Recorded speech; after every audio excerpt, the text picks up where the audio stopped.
I paid their mortgage for 5 years, yet at Thanksgiving, Mom called me a burden while praising my unemployed brother. I silently walked out and canceled every payment. When Dad called asking about the bills, I told him to ask his pride and joy to handle it. This is where the story truly begins, and you won't want to miss what happens. Make sure you're subscribed to see it through to the end. We're always curious. Where in the world are you all watching from today? Let us know in the comments. The silence in the dining room wasn't peaceful. It was heavy, suffocating, and tasted faintly of burnt sage and overcooked turkey. My hands were trembling beneath the table, hidden in the folds of the linen napkin I had bought for this specific occasion just 3 days ago.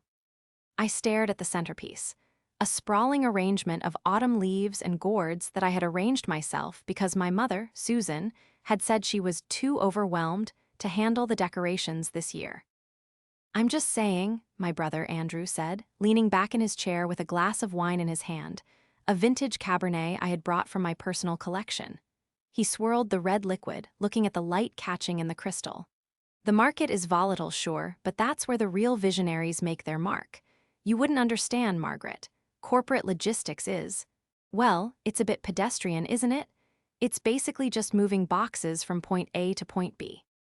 I felt the familiar tightening in my chest, that cold knot of anxiety that always formed whenever I walked through the door of my childhood home. I took a slow breath, trying to regulate my heart rate.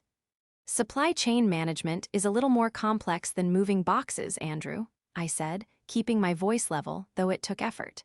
"It's about global infrastructure, forecasting, and risk mitigation. It's the reason store shelves aren't empty." Andrew scoffed, a wet, dismissive sound. He looked at our mother, Susan, and our father, Arthur, seeking his usual audience. "See?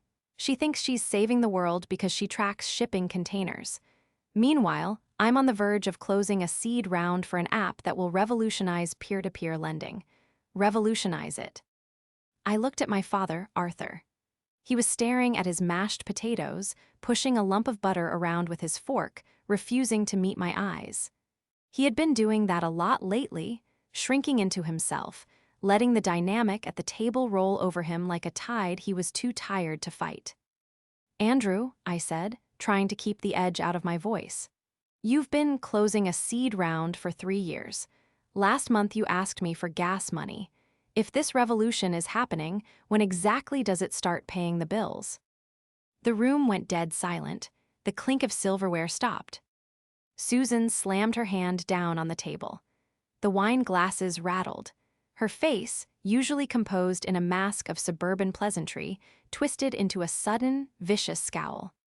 She turned her eyes on me, and they were cold, colder than the wind rattling the window panes outside. "Enough, Margaret," she snapped. Her voice wasn't loud, but it was sharp enough to cut glass. "Why must you always be so negative? Why must you always tear him down?" "I'm not tearing him down, Mom," I said, feeling the heat rise in my cheeks. "I'm asking a realistic question. You guys keep talking about his success, but I'm the one who—" "You're the one who what?" Susan interrupted, leaning forward. "You're the one who complains. You're the one who brings this toxic energy into my house every single holiday. You sit there with your expensive suit and your judgmental stare, looking down your nose at your brother." "I don't look down on him," I whispered, though I knew it was useless. "I just want him to be honest." "Honest?" Susan laughed, a harsh, dry sound. "Here's some honesty for you, Margaret. You are exhausting. You come here, you pick at the food, you critique the atmosphere, and you act like a martyr. Honestly, you're just a burden, you always have been. Even when you were little, you were just heavy, hard work, unlike Andrew." The words hung in the air, vibrating. "You're just a burden." I felt like I had been slapped. My mouth opened slightly, but no sound came out. I looked at Arthur, desperate for him to intervene, to say, "Now, Susan, that's not fair. Margaret does so much for us." But Arthur just took a sip of water, his eyes fixed on the tablecloth. Andrew chuckled. It was a low, smug sound. He took a bite of turkey, chewed slowly, and then grinned at me. "Don't take it so hard, sis. Truth hurts. But hey, at least I make this family proud. At least I have a dream." I looked at Andrew's smirk. I looked at Susan's hate-filled glare. I looked at Arthur's cowardice. The betrayal wasn't just in the insult, it was in the erasure. It was the complete, total rewriting of reality that had just happened right in front of me. They weren't just mean.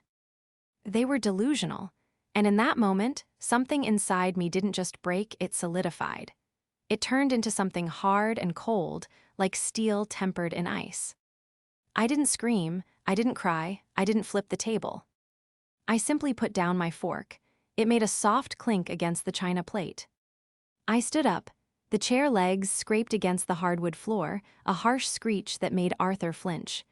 I picked up my purse from the floor. "Margaret, sit down," Susan commanded, her voice wavering slightly as if she realized she might have gone a step too far, but was too proud to backtrack. "We haven't had dessert." I didn't look at her. I didn't look at any of them.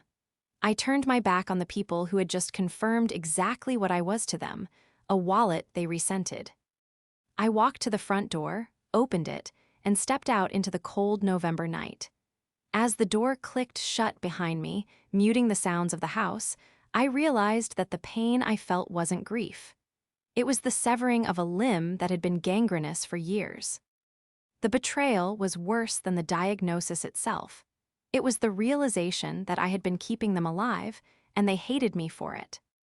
The walk to my car felt surreal. The air was biting, stinging my cheeks, but I welcomed the sensation because it felt real, unlike the farce I had just participated in. My legs felt heavy, like I was wading through deep water, but I forced one foot in front of the other until I reached the driver's side door of my sedan. I sat in the driver's seat for a long time, just gripping the steering wheel. My knuckles were white. The leather was freezing against my palms.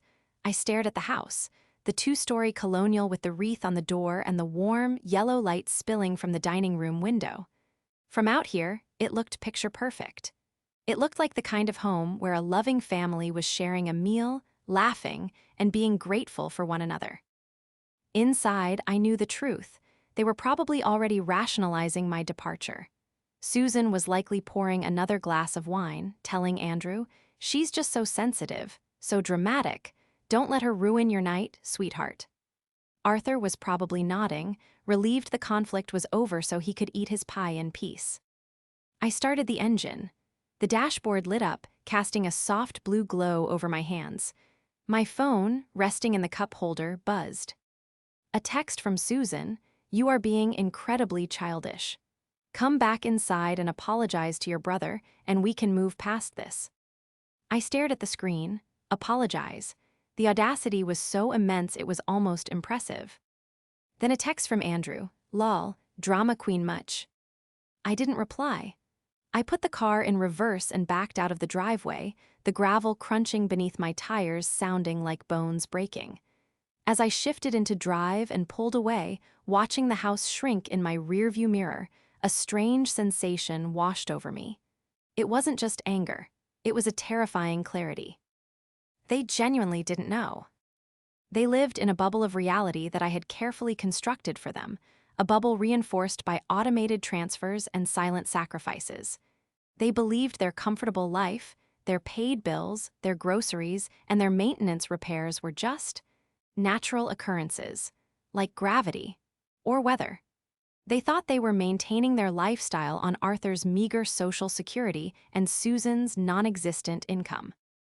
I drove onto the highway, the streetlights blurring into streaks of orange and white. Tears finally started to prick at the corners of my eyes, hot and stinging. I let them fall. I cried for the little girl who just wanted her mother to look at her the way she looked at Andrew.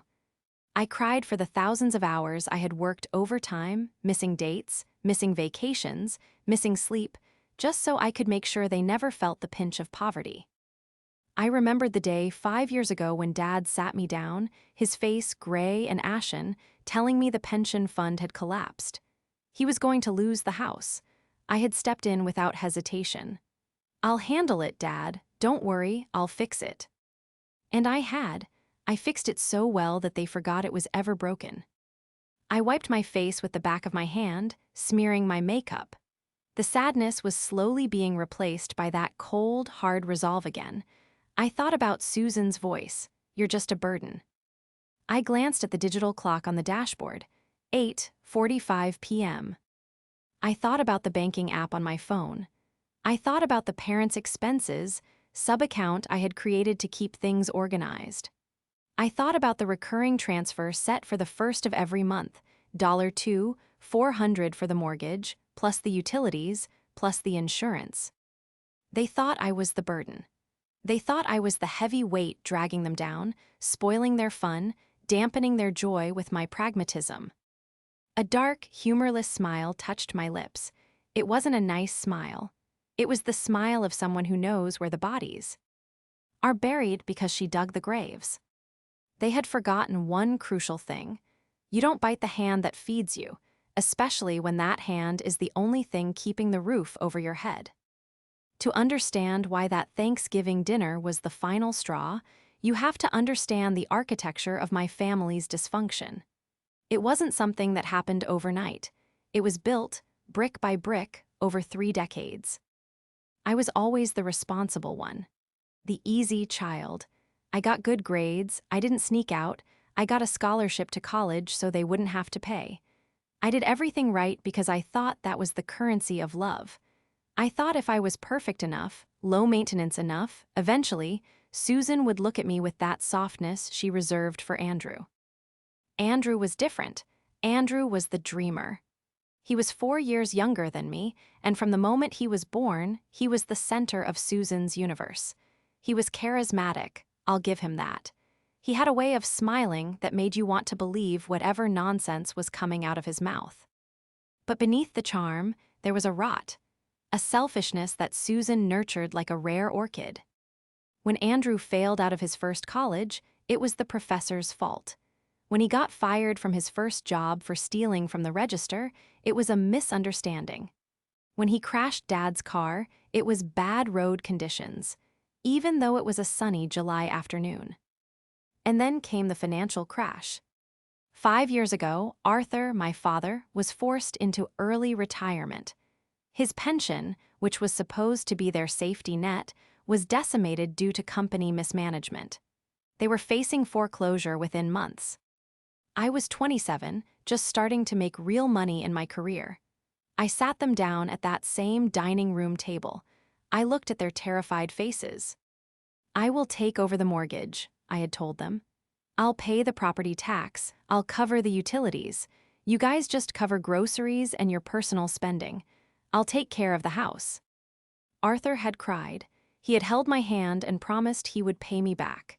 Susan had sighed in relief and said, "Thank God one of us is in a position to help." One of us, not thank you, Margaret, just a general acknowledgement that the universe had provided. Over the years, the arrangement shifted. Arthur stopped mentioning paying me back. Susan started treating the payments as an entitlement. And Andrew became the parasite that fed on the comfort I provided. Because I was paying the bills, Susan and Arthur had disposable income from Social Security. And where did that money go? To Andrew. Andrew, who wore designer sneakers while I shopped at outlets.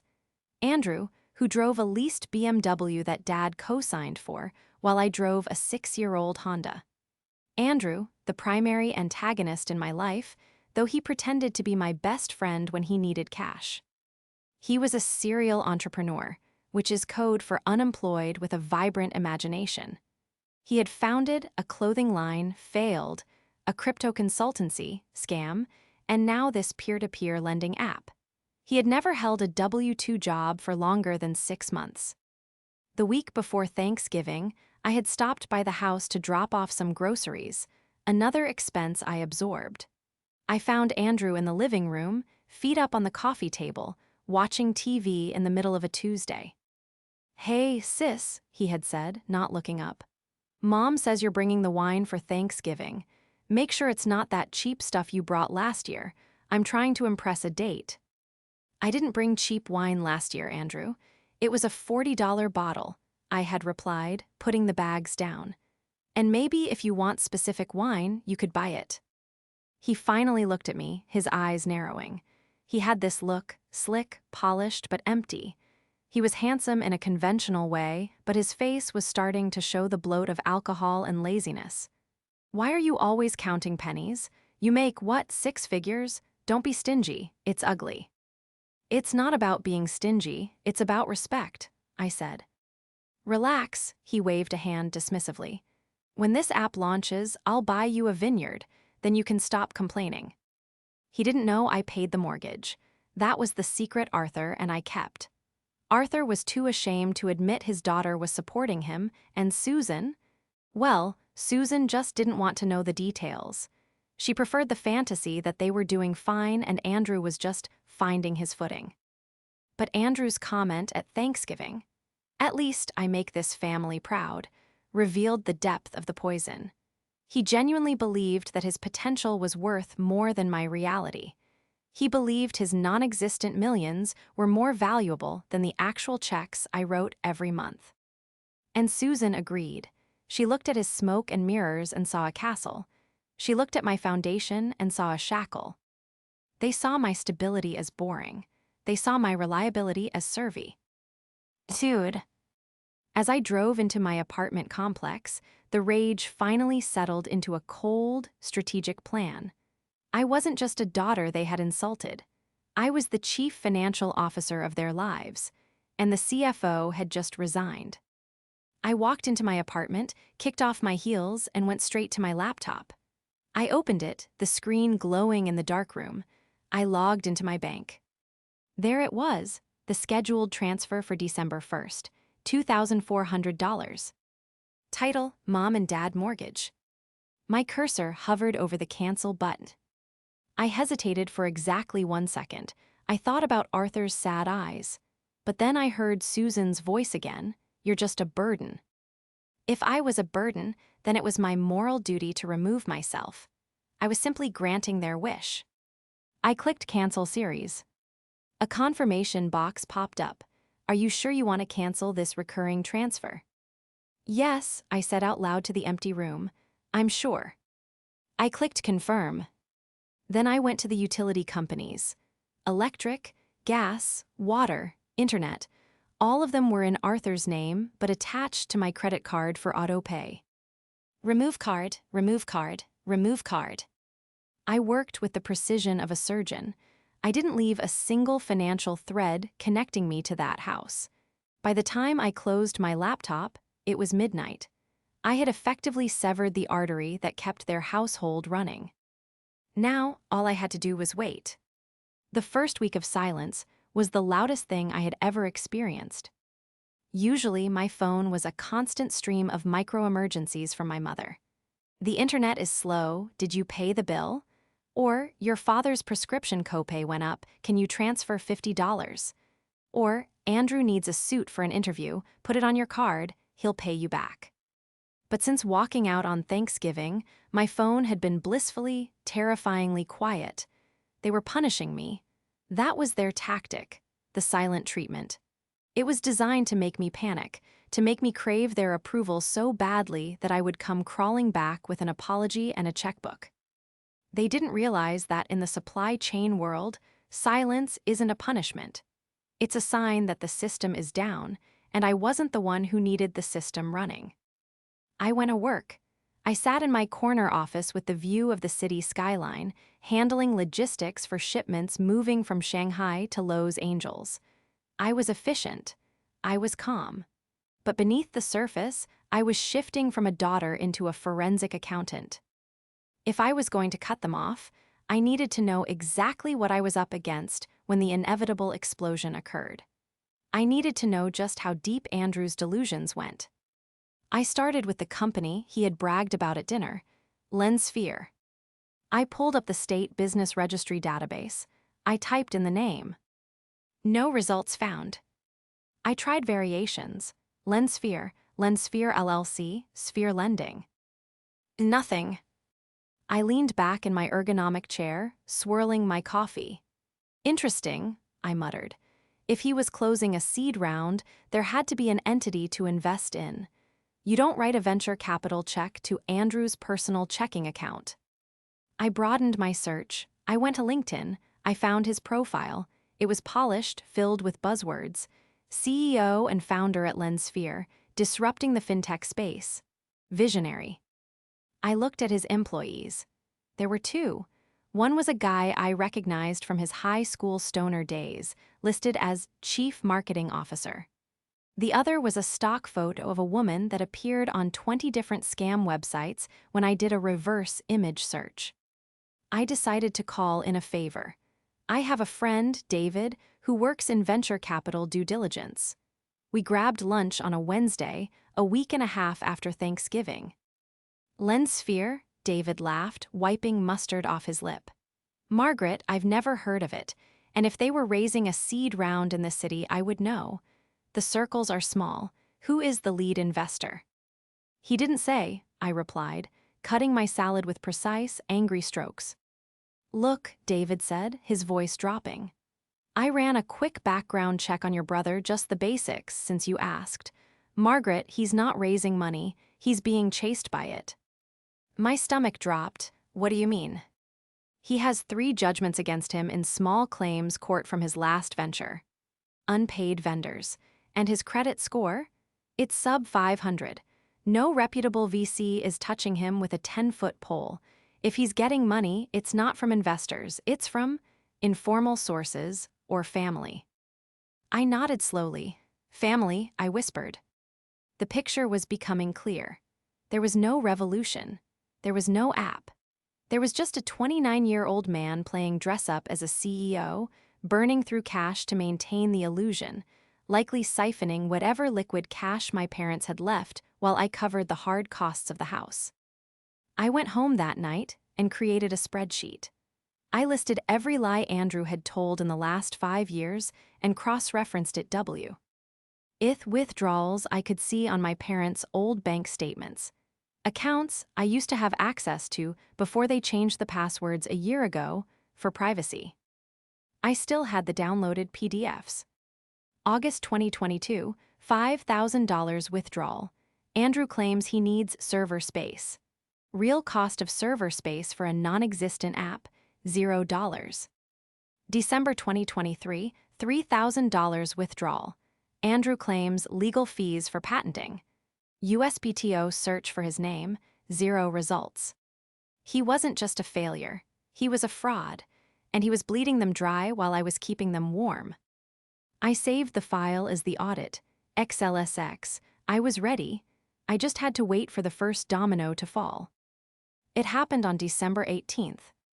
I was in a meeting regarding a port strike in Rotterdam when my phone buzzed. It was Arthur. I ignored it. It buzzed again immediately, then a third time. I excused myself from the meeting, stepping out into the quiet hallway. The floor-to-ceiling windows showed gray winter clouds gathering over the city. I took a deep breath, centered myself, and swiped green. Hello, Dad, I said. My voice was cool, professional. Margaret, Arthur's voice was high, tight with panic. There was none of the usual passive mumbling. He sounded like a man standing on a ledge. Margaret, thank God, I've been trying to reach you. Is your phone broken? My phone is working fine, Dad. I've been busy. Working. You know, that thing that makes me a burden. He ignored the jab, too frantic to process it. Margaret, listen, there's been a mistake. A terrible mistake. I got a letter today from the bank, and then I checked the online portal for the mortgage. He paused, breathing heavily. It says the payment for December wasn't made. It says we're past due, and there's a late fee. Yes, I said, that sounds correct. Correct, he sputtered. What do you mean correct? You handle the mortgage. You've handled it for years. Did you forget? Did something happen with your account? You need to fix this right now, Margaret. They sent a red notice. I didn't forget, Dad, I said, picking at a piece of lint on my blazer. And nothing is wrong with my account. I canceled the payment. The silence on the other end was absolute. It lasted for 10 seconds. You what? I canceled it, I repeated, enunciating clearly. And the utilities, and the insurance. I removed my card from everything. But why? He sounded genuinely baffled, like a child who couldn't understand why the sun had gone out. Margaret, you know we don't have that kind of money coming in. You promised. I promised to help a family that treated me with respect, I said, my voice hardening. But at Thanksgiving, Mom made it very clear. She said I was a burden. She said I've always been a burden. So I decided to relieve you of that burden. I removed myself and my money from your life. You're free. That was just talk, Arthur cried. She was stressed. It was Thanksgiving. It was the truth, Dad. She said what she really thinks. And you sat there. You sat there and ate your potatoes while Andrew laughed at me. Give me the phone. I heard scuffling, and then Susan's voice blasted into my ear. She wasn't panicking, she was furious. Margaret, she shrieked. What is this game you are playing? Do you have any idea what you've done? We have a late fee, a late fee. It's on our credit report. Hello, Mother, I said. Don't you hello, Mother me? Fix this immediately. Log in right now and pay it. And pay the late fee. I will not have my credit ruined because you are having a tantrum. It's not a tantrum, I said calmly.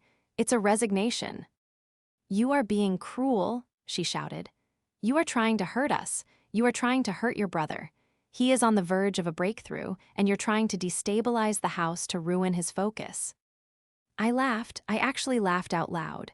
It was a dark, hollow sound that echoed in the empty hallway. His focus? Mom, Andrew is unemployed. He's not a visionary, he's a leech. How dare you?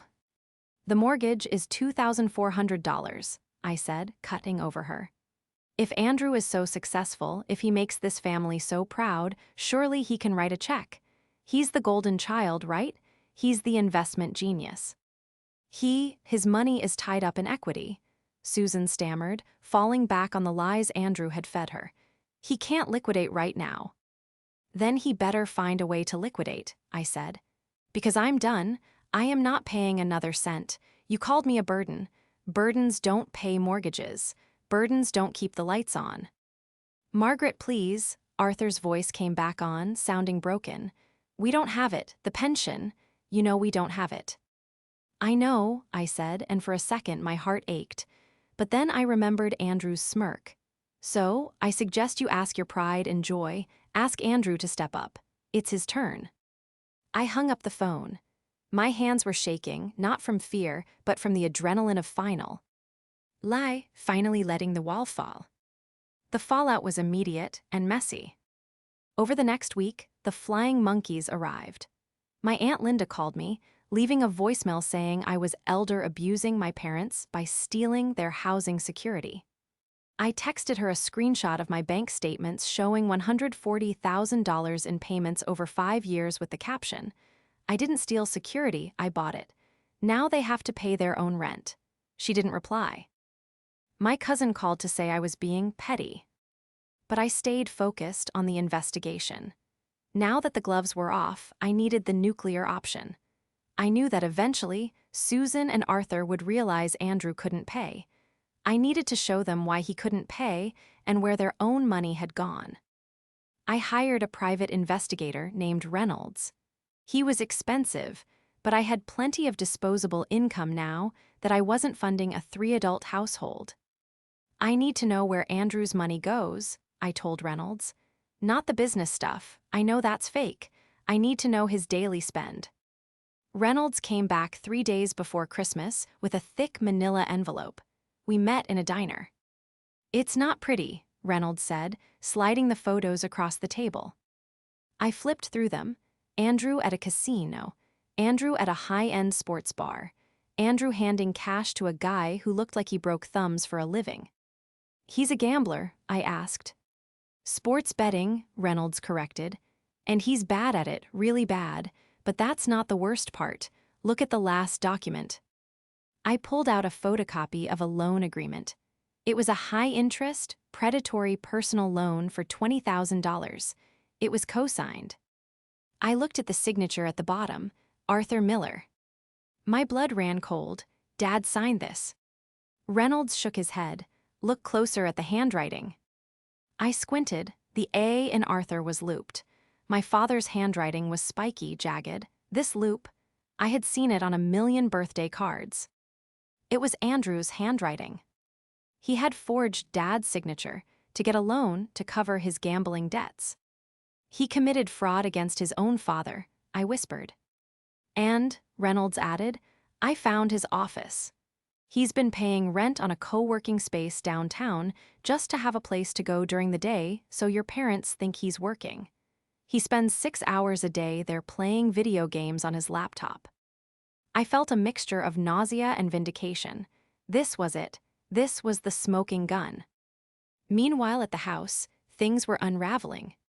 I knew this because Arthur called me on Christmas Eve. He sounded different this time. He didn't sound panicked. He sounded exhausted, defeated.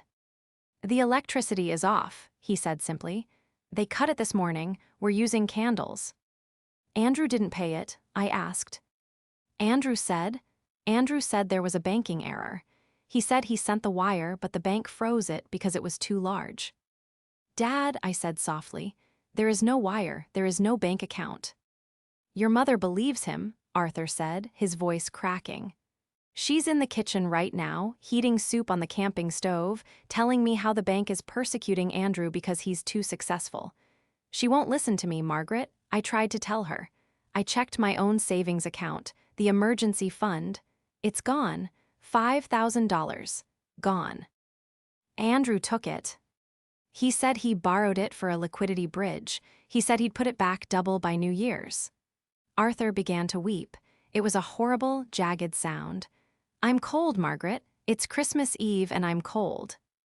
I know, Dad, I said. I felt tears pricking my eyes, but I refused to cave. If I went over there and paid the bill now, nothing would change. The cycle would reset. I had to let them hit rock bottom. I have something I need to show you, but I'm not coming to the house. I won't come inside that house. Where? He asked.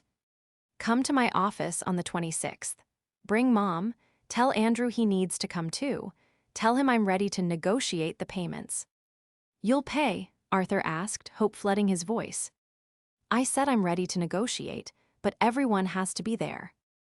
I hung up. I looked at the file Reynolds had given me. The audit, XLSX, had evolved into a criminal dossier. I wasn't going to save them. I was going to perform an exorcism. The conference room in my office building was sterile and imposing, glass walls, a long mahogany table, and a view of the city that looked cold and gray in the post-Christmas slump. I sat at the head of the table, the file Reynolds had given me sitting closed in front of me like a loaded weapon. They arrived at 10:00 a.m. sharp. Arthur looked 10 years older than he had at Thanksgiving.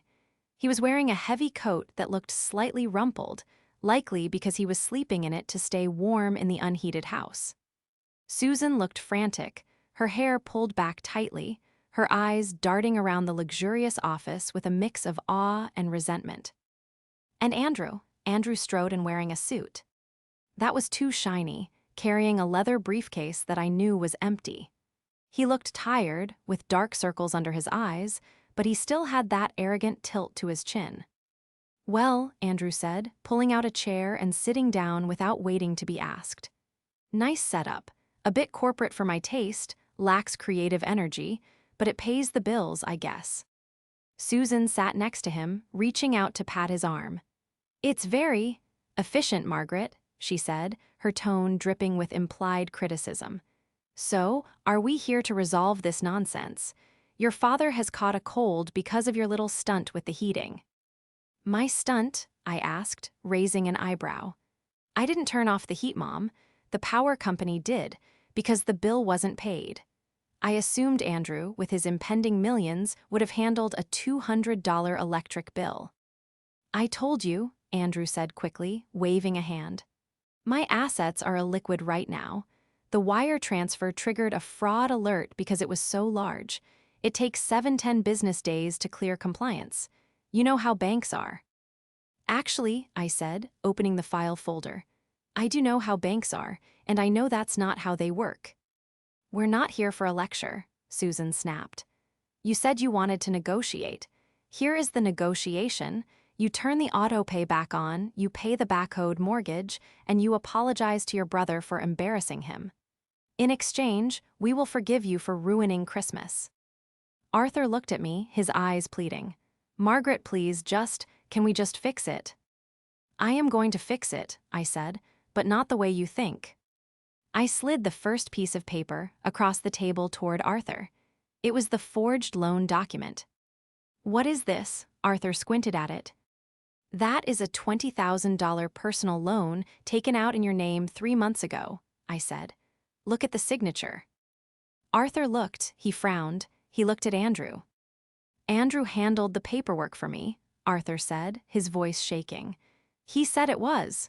He said it was for refinancing the car to get a lower rate.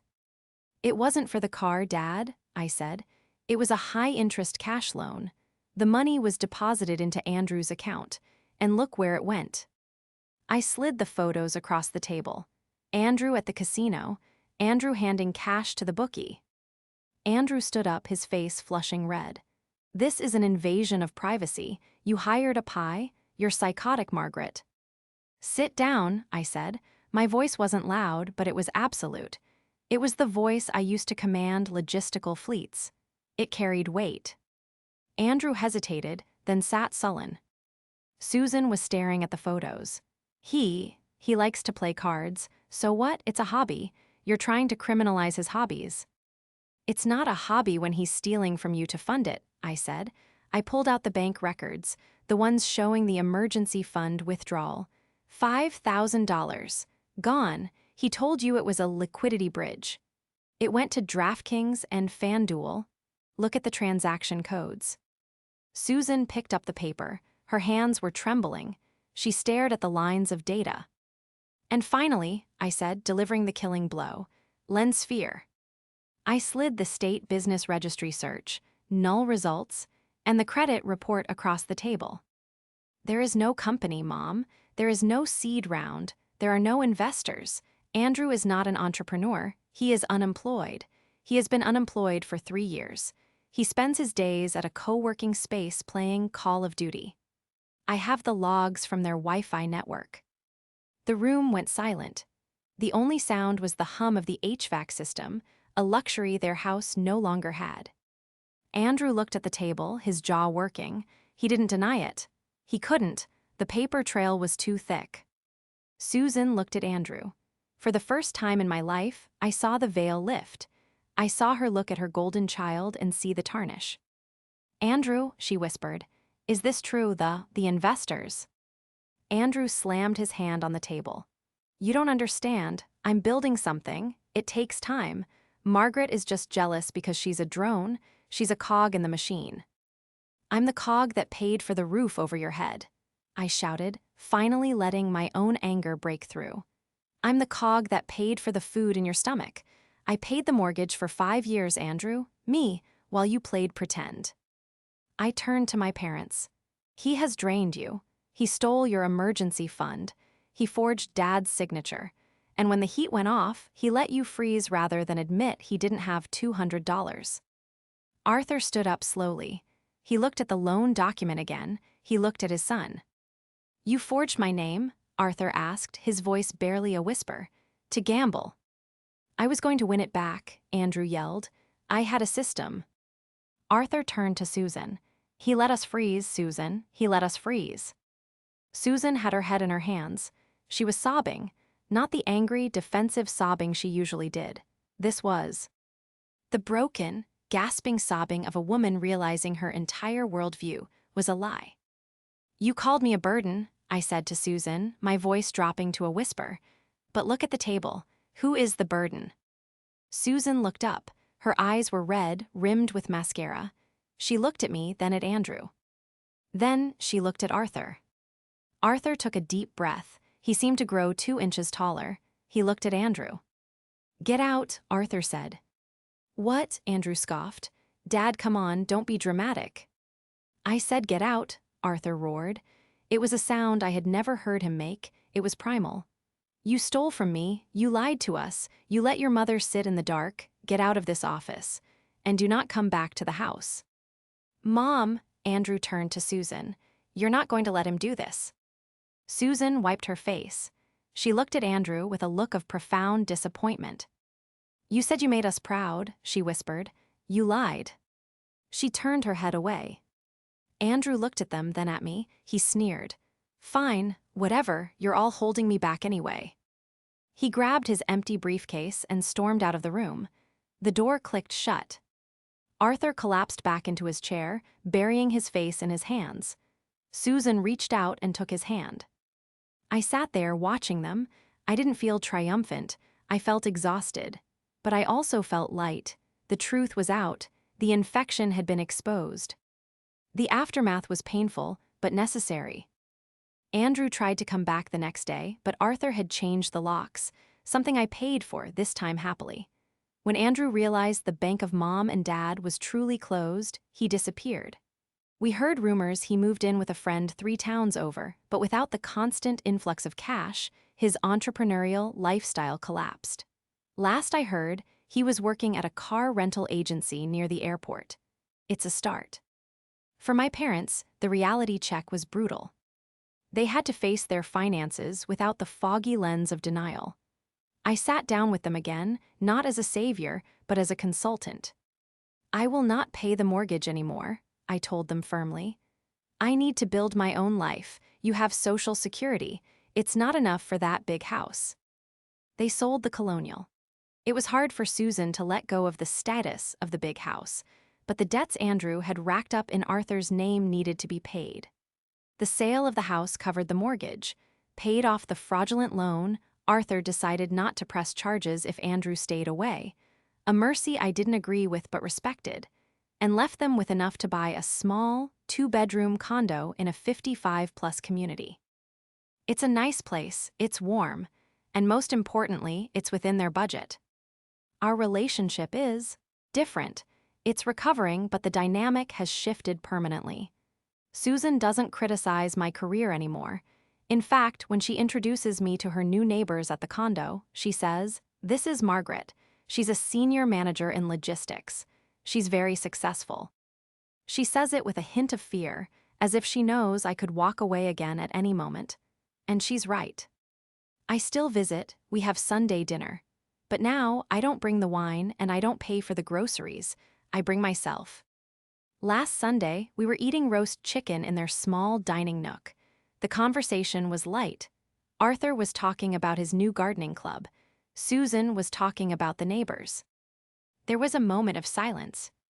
"Margaret," Arthur said, putting down his fork. He looked at me, his eyes clear. "Thank you for everything you did before and for waking us up."